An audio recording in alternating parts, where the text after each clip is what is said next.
sur Europe 1, il est 8h17.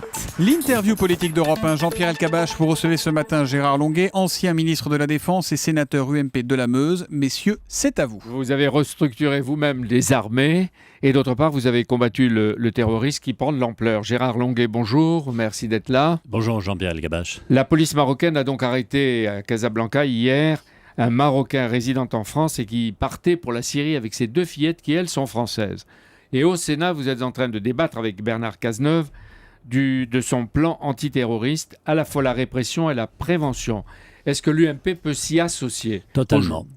Alors je suis très clair, totalement. Bernard Cazeneuve fait un travail qui s'appuie sur les services du ministère de l'Intérieur.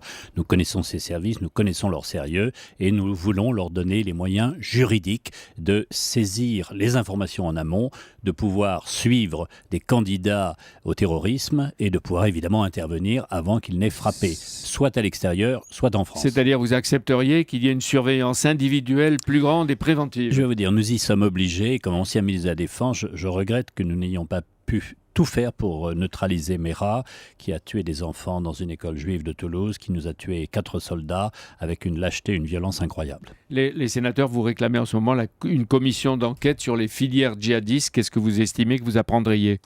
C'est très important que la représentation nationale, là les sénateurs, mais ça peut être l'Assemblée nationale, entre dans le détail et fasse parler le maximum des Français compétents.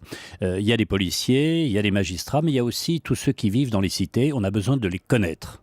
Et qu'est-ce que ça signifie de la société française d'aujourd'hui ? Ça signifie, hélas, que dans la société française, 64 millions d'habitants, il y a une toute petite minorité qui ne se reconnaît en rien dans les valeurs de notre pays, au point de considérer l'autre comme un adversaire. La faute à qui ?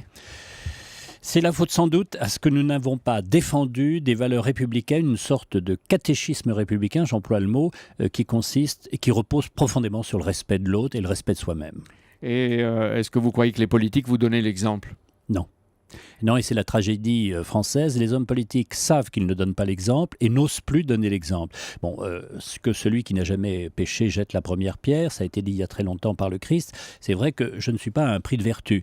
Mais pourtant, comme homme politique, j'ai le devoir de défendre la vertu, parce que si l'homme politique ne la défend pas, alors évidemment, il vaut mieux qu'il soit exemplaire dans son comportement. Mais s'il ne la défend pas, il n'y a aucune chance que la vertu soit envisagée. La vertu, c'est l'affaire Big Malian et Jérôme Lavrieux ? Je trouve Lavrieux, c'est la médaille d'or du cynisme et de la désinvolture. Du cynisme, parce que voilà quelqu'un qui dit « je suis coupable », il le reconnaît, bon, c'est son fait, et qui dit « mais ça n'a aucune conséquence ». Ça, c'est le cynisme. La désinvolture, c'est qu'il le fout en l'air toute une famille politique qui est jugée à travers lui, à travers son cynisme. Mais vous savez qui rend responsable de ces malheurs François Fillon et les fillonistes comme vous ?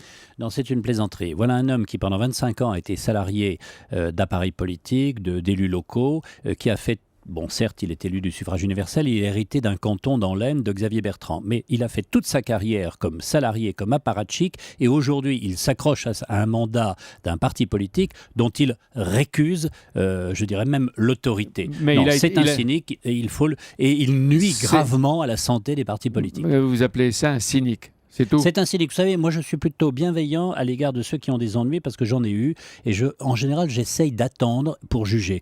Mais en l'espèce, voilà quelqu'un qui nous dit « j'ai fait les fausses factures, mais ça n'a aucune importance ». Eh bien, il est à contre-courant de la vérité. Les Français ne veulent pas de fausses factures. Mais il est menacé d'exclusion par l'UMP. Lui, il prend ses clics et ses claques. C'est lui qui rompt, qui s'en va. C'est une rigolade, permettez-moi de le dire, Jean-Pierre Elkabbach, parce qu'il prend ses clics et ses claques, mais il ne renonce pas au mandat de député européen ou mandat qu'il ne détient que par le soutien de l'UMP. C'est la liste proportionnelle. Alors justement, est-ce qu'il doit renoncer à son mandat de député européen, puisqu'il n'est plus UMP ? S'il est logique, puisqu'il ne veut plus de l'UMP, qu'il renonce également au mandat que l'UMP lui a apporté. Il y a derrière lui des gens qui pourront faire le travail. Et l'UMP n'aurait pas dû l'écarter ou le sanctionner si vous le sentez déjà coupable, ou si vous avez des soupçons de culpabilité ? Et c'est lui-même qui le déclare. Moi, j'ai comme des téléspectateurs, j'ai regardé une émission dans laquelle il dit « j'ai fait des fausses factures », en incriminant d'ailleurs par définition les gens pour le compte duquel il a fait ces fausses factures. C'est qui ?